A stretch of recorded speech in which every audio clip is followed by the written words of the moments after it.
저희는 지난주까지 고넬료의 환상을 계속 이제 봤습니다. 그리고 2명의 하인, 그 다음에 경건한 1명의 부하, 이렇게 총 3사람이 지체하지 않고 베드로가 있다는 그 욥바를 향해서 이렇게 갔습니다. 예. 이게 불과 긴 시간 같은데 기껏해야 이틀입니다. 이틀. 정확히 말하면 아직 이게 가서 이틀이지, 정확히 말하면 24시간도 지금 안 된 겁니다. 왜냐하면 고넬료가 오후 3시에 기도하다가 받고, 그 다음에 바로 출발해서 오늘 이제 베드로는 난 12시 정도 기도하거든요.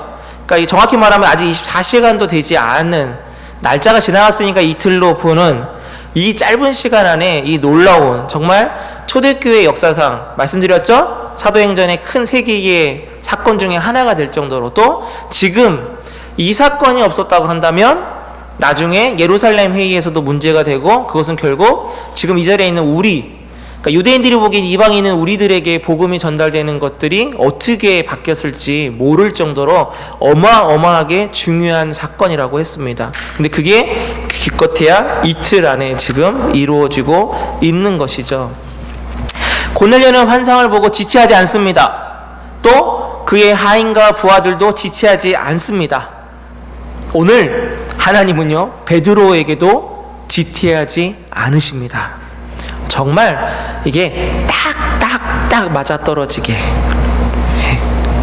정말 타이밍이 아주 절묘하게 그렇게 이루어가 계시는 하나님의 섭리를 우리가 발견할 수가 있습니다. 베드로가 욥바에 있는 무두장이 시몬의 집에 유숙하고 있습니다. 그런데 베드로가 갑자기 제6시, 그러니까 난 12시쯤에 지붕에 올라가서 기도를 하게 됩니다. 근데 여러분, 이거 그냥 성경 보면 그냥 그런 것부터 하고 넘어가면 되겠는데, 이게 배경을 조금 보면, 시대적인 배경을 보면 이것조차도 하나님의 뜻이구나, 하나님이 베드로에게 뭔가를 하셨구나라고 깨달을 수 있습니다.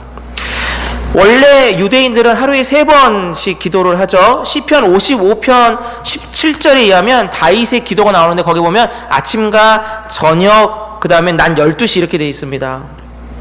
그런데 기도 시각은 원래 절대적인 율법의 명령은 아니고요, 종교적 관습일 뿐입니다.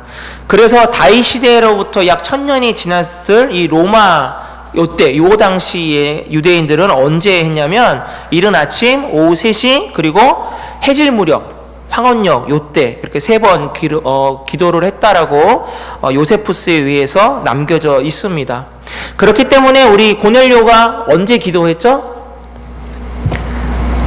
제가 좀 전에 얘기했잖아요. 낮 3시에 기도했다고 했잖아요. 그러니까 유대인들의 그 기도하는 관습에 따라한 겁니다. 그게. 예. 근데 여러분, 그 이상하지 않습니까? 베드로는 몇 시에 기도를 한다고요? 낮 12시. 아침하고 오후 3시하고 해질 무렵에 해야 되는데, 갑자기 베드로가 기도하고 싶은 마음이 들어서 기도를 합니다. 솔직히 이해가 잘 안 되죠. 저희들은 기도할 마음조차 안 드니까 이게 이해가 잘 안 되죠. 네, 알고 있습니다. 저도. 네. 갑자기 기도하고픈 마음이 들어서 기도하는 장소, 이제 조용히 기도해야 될 곳은 그때 당시에 이제 지붕입니다. 옥상에 올라갑니다.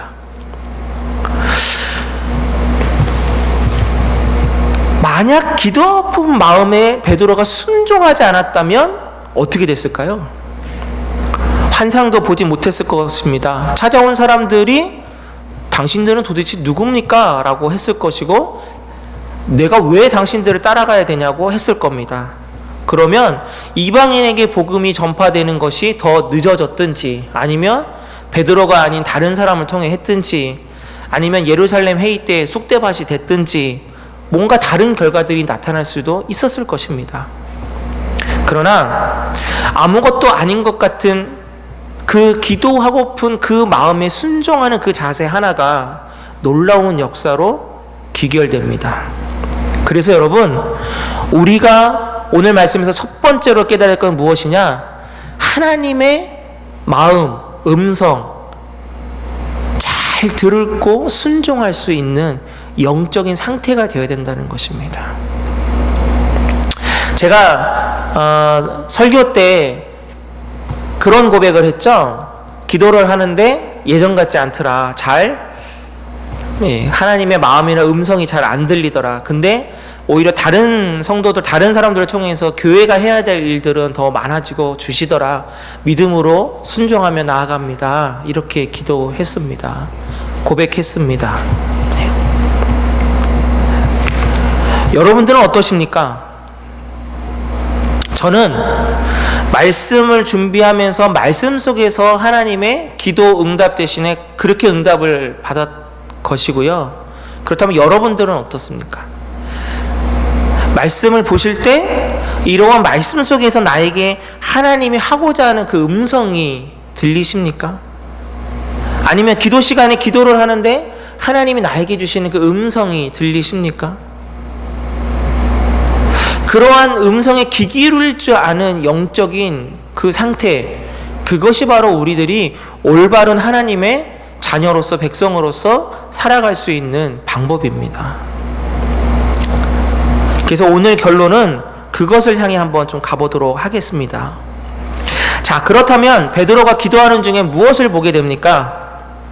쉽게 말해서 율법에 먹지 말라고 하는 음식들을 보게 됩니다. 여기 정확하게는 나와 있지 않습니다.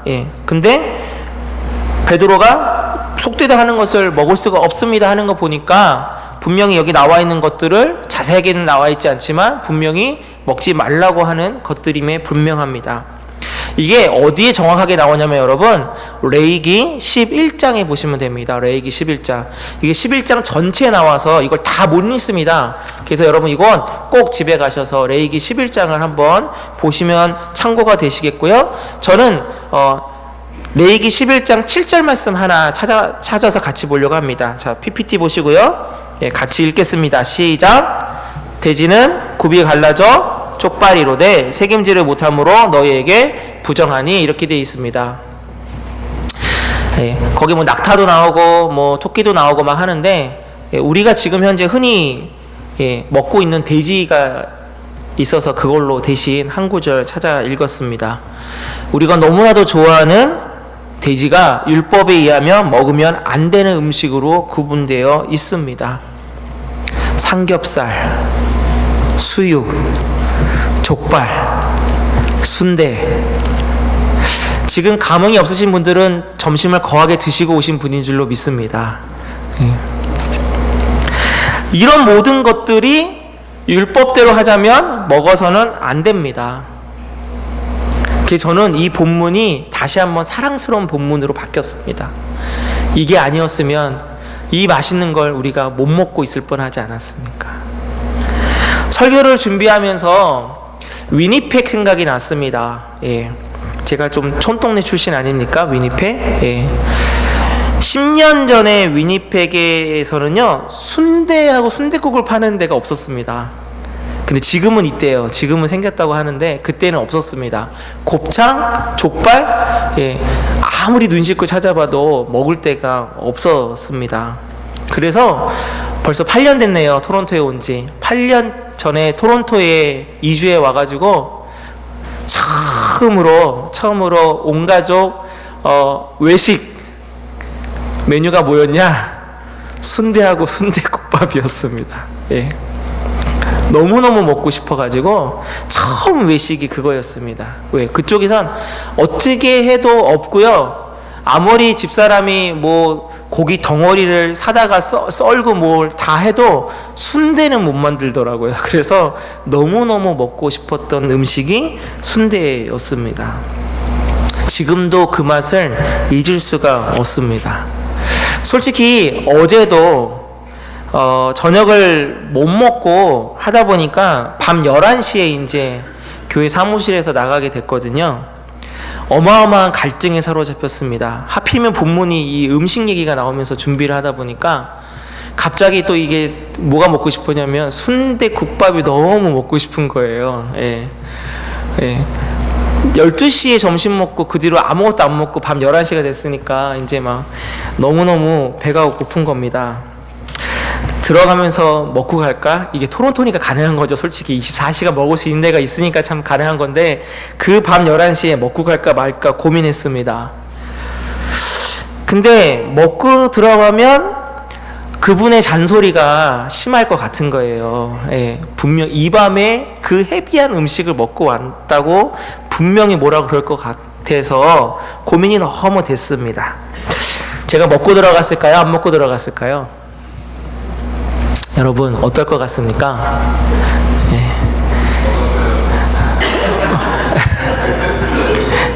다인 씨가 그랬죠? 예, 아직 사랑받으려면 멀었습니다. 네. 안 먹었습니다. 네. 결국 안 먹고 들어가서 대신 건강한 고구마를 먹고 잤습니다. 네. 그러니까 제가 오늘 아침에 이렇게 무사하게 이 자리에 서 있는 거 아니겠습니까? 네. 오늘 베드로에게 보여주신 환상 속에 나오는 부정한 음식은요, 여러분, 음식의 문제가 아닙니다. 근데 이거 먹어, 이거 먹지 마라, 요 문제가 아니에요, 여러분. 그렇게 보신다면 조금 1차원적인 성경을 보신 겁니다. 오늘 여기에 나오는 부정한 음식들은 바로 어떠한 것을 나타내고 있느냐면 이방인들을 나타내고 있는 겁니다. 그때 당시에 유대인들에게 이방인은 뭐와 뭐로 비유됐다고 했죠? 개돼지로 비유됐다고 했잖아요. 개돼지 못 먹는 부정한 음식들이거든요. 부정한 겁니다. 이방인들은 부정해요. 똑같이 취급하는 겁니다. 어차피 이것도 부정한 동물, 너네들도 부정하니까 똑같이 취급하는 겁니다.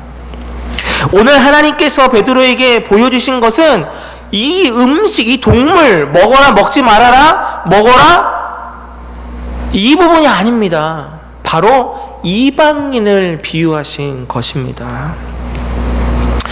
여러분, 베드로를 한번 우리가 봐야 됩니다. 위대한 사도 베드로 아니겠습니까? 베드로가 어떻게 죽었습니까? 나는 예수님처럼 죽을 수 없다고 십자가에 이렇게 거꾸로 달려가지고 죽겠다고 스스로 자진해서 죽을 정도로 수제자 중에 수제자였습니다. 그럼에도 불구하고 여러분, 이 정도로 변화됐던 이 베드로, 예수 그리스도를 부인했다가 다시 오신 예수님 때문에 다시 회복돼서 성령을 받아서 어마어마한 역사들을 우리가 지금 앞에 봤던 사도행전 앞부분에 그렇게 했던 4,000명, 5,000명씩 막 회개하고 뒤집어지는 역사를 발휘했던 이 엄청난 사람이 아직도 버리지 못한 게 있는데 그게 뭐냐면 이방인에 대한 편견을 못 버렸습니다. 여러분 이거 오늘 중요하게 여기셔야 됩니다. 신앙이 아무리 어마어마해도요, 아무리 막 뭐 기도 한번 한다 막 앉으면 막 뭐 몇 시간씩 하는 분들이라 할지라도 뭐 모르겠습니다. 신유가 있고 뭐가 있다 할지라도 진짜 안 변하는 게 있는데 편견입니다. 베드로를 보면 우리가 그것을 발견할 수 있어야 돼요. 한 초대 교회의 수장이었던 사람이 이거를 쉽게 변화시키지 못합니다. 그래서 오늘 본문이 뭐냐? 하나님이 반강제적으로 바꿔주시는 장면이에요. 긴 세월 베드로에게 있었던 그 유대인의 그 간습, 편견은 아무리 예수님과 동고동락했고 수제자고 성령의 그 역사를 받아 체험해서 능력을 발휘한다 할지라도 바뀌지 못하더라는 것입니다. 더군다나 여러분, 중요한 사실 하나 제가 알려드릴게요. 사도행전 1장 8절 한번 보겠습니다. 자, 사도행전 1장 8절이요. 너무 잘 아시지만 같이 읽겠습니다. 시작. 오직 성령이 너희에게 임하시면 너희가 권능을 받고 예루살렘과 온 유대와 사마리아와 땅끝까지 이르러 내 증인이 되리라 하시니라. 아멘. 여러분 발견하신 거 뭐 있으십니까? 뭐 있으세요? 이게 지금 부활하시고 승천하시는 예수님이 하신 말씀이십니다. 그럼 뭐예요? 마지막 유언 같은 거 아닙니까? 유언. 하다못해 유언은 청개구리 아들도 지켜요. 근데 여러분 어떻게 됐습니까? 베드로는요 요거 지키는 거 너무너무 힘듭니다. 자, 처음에 베드로는 어디에서 벗어나지 않습니까? 예루살렘에서 벗어나지 않습니다. 예루살렘에서. 사마리아까지는 갔죠? 기억나십니까, 여러분? 기억이 나셔야 되는데, 빌립 지사가 왜 사마리아 땅 갔다가 예수 그리스도를 믿는 사람들이 많아지니까 두 명이 가잖아요. 베드로하고 요한이 갑니다. 예, 기억나시죠? 그것도 베드로가 원해서 간 게 아니에요. 스스로 간 게 아닙니다. 성령의 역사가 일어나니까 수장으로서 간 거예요.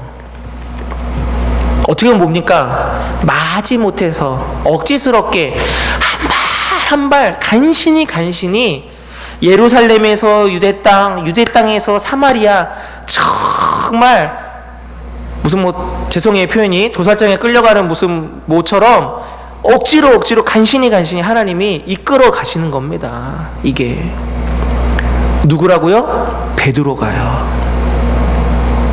예수님이 이렇게 직접 보여주시고 승천하시면서 말씀하시지 않았습니까? 땅 끝까지 다 이제 여기 아니야, 여기 예루살렘 아니야, 여기 유대 아니야, 사마리아 아니야, 땅 끝이야. 이거 벗어나는 거야. 너희들 내 유언대로 해줘라. 이거 아닙니까? 쉽게 말하면. 그럼에도 불구하고 분명히 예수님이 이렇게까지 말씀하셨는데 불구하고 베드로는요, 진짜 억지로 천천히 갑니다.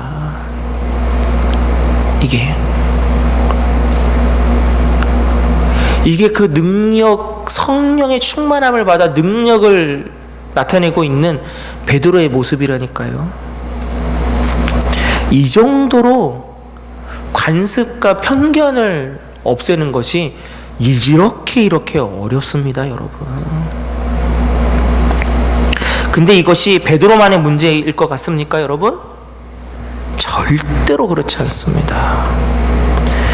이건 바로 우리들의 모습입니다. 저의 모습입니다, 여러분.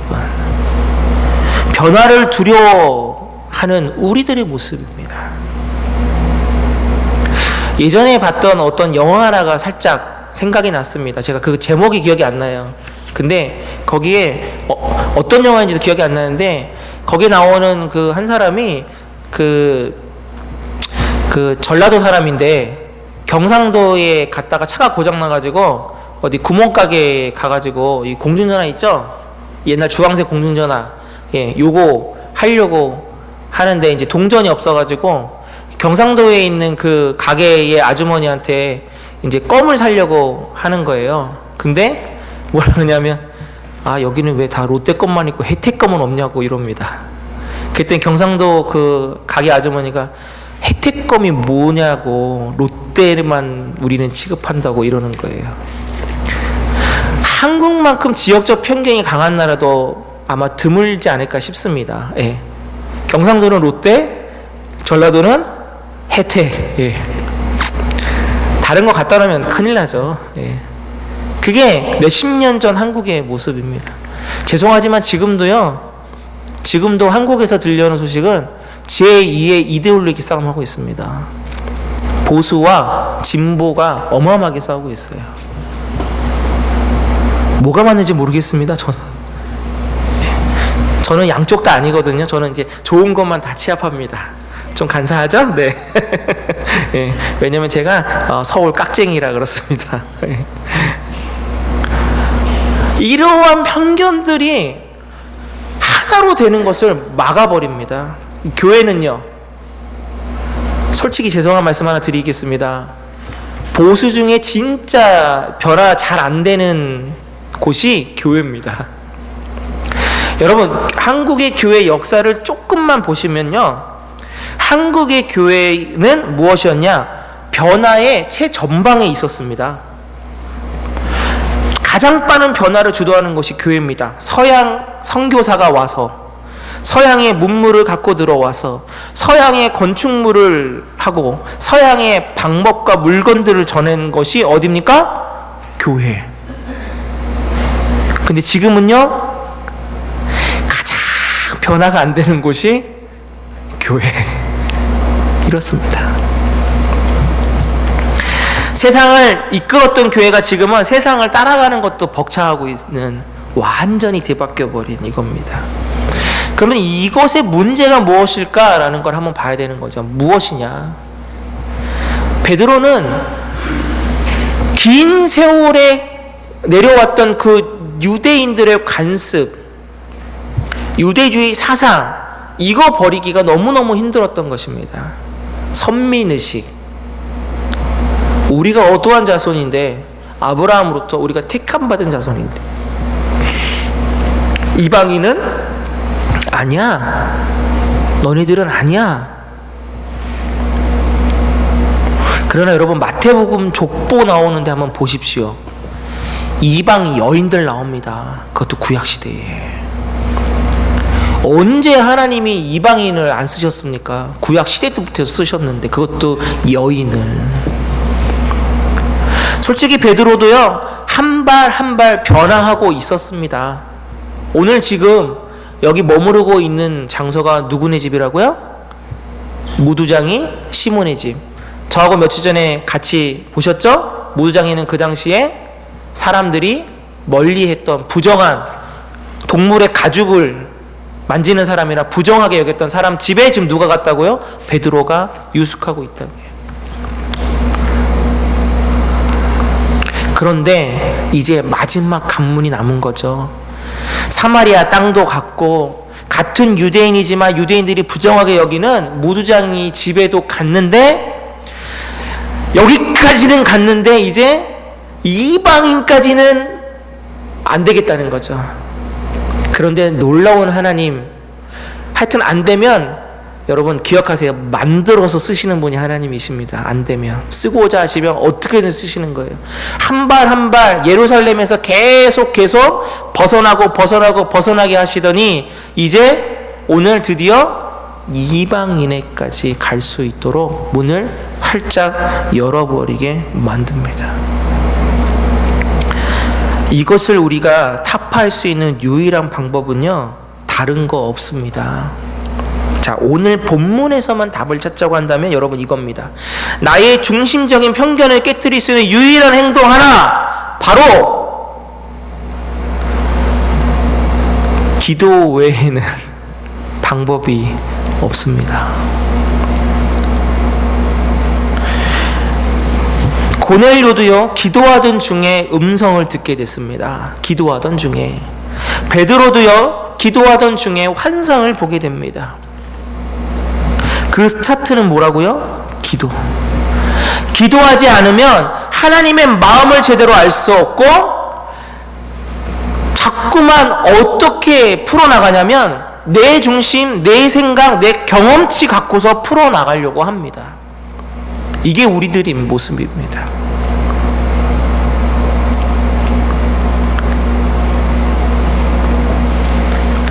아무리 좋은 일을 한다고 해도요, 내 생각, 내 경험만으로 해서는 안 됩니다. 때로는 잘 되는 경우가 분명히 있습니다. 잘 됩니다. 왜? 경험치가 쌓였기 때문에 안전한 방법들로 가니까요. 큰 문제는 없겠죠.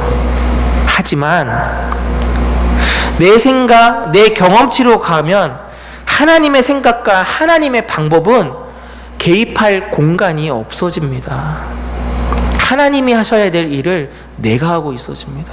하나님이 하셔야 될 교회인데 내가 하고 있는 교회가 돼버릴 수 있습니다.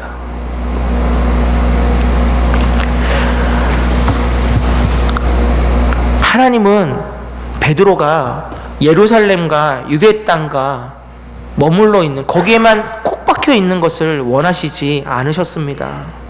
원하지 않으셨으니까 결국 베드로가 기도하는 그 시간, 기도하는 마음을 주시고 그 마음에 순종하는 그 시간, 그 기도하는 그 시간에 하나님이 친히 역사하신 것입니다. 그래서 저희들이 정말 필요한 것, 여러분, 기도 없이는 아무리 선한 일도, 아무리 좋은 일도 자칫 잘못하면 내가 좋은 일로 결과가 나타날 수 있음을 기억하셔야 됩니다. 기도가 무엇입니까? 나를 돌아보는 시간입니다. 나를 깨트리는 시간입니다. 내 부족함을 직면하는 시간이 기도 시간입니다. 그리고 하나님만 해답이시군요. 하나님만이 나를 도와주실 수 있군요. 하나님 아니면 이 일은 해낼 수 없군요. 정말 진심으로 우러나오는 그 고백이 터져나오는 시간이 기도 시간이 되어야 됩니다. 그때 하나님은 역사하십니다. 2019년도 저희 교회는 땅끝까지 증인되라는 말씀을 믿음으로 순종하며 나아가려고 합니다. 그래서 정말 중요한 것이 있습니다. 우리의 경험이 중심이 되고 교회의 경험치가 중심이 되면 절대로 안 됩니다. 참고는 할 수 있습니다. 그러나 그것이 하나님보다 우선되면 안 됩니다. 지금 우리에게 원하시는 하나님의 말씀은 무엇일까요? 하나님의 뜻은 무엇이겠습니까? 여러분 기도하시면 어떠한 하나님의 음성과 하나님의 마음이 우리에게 전달될까요?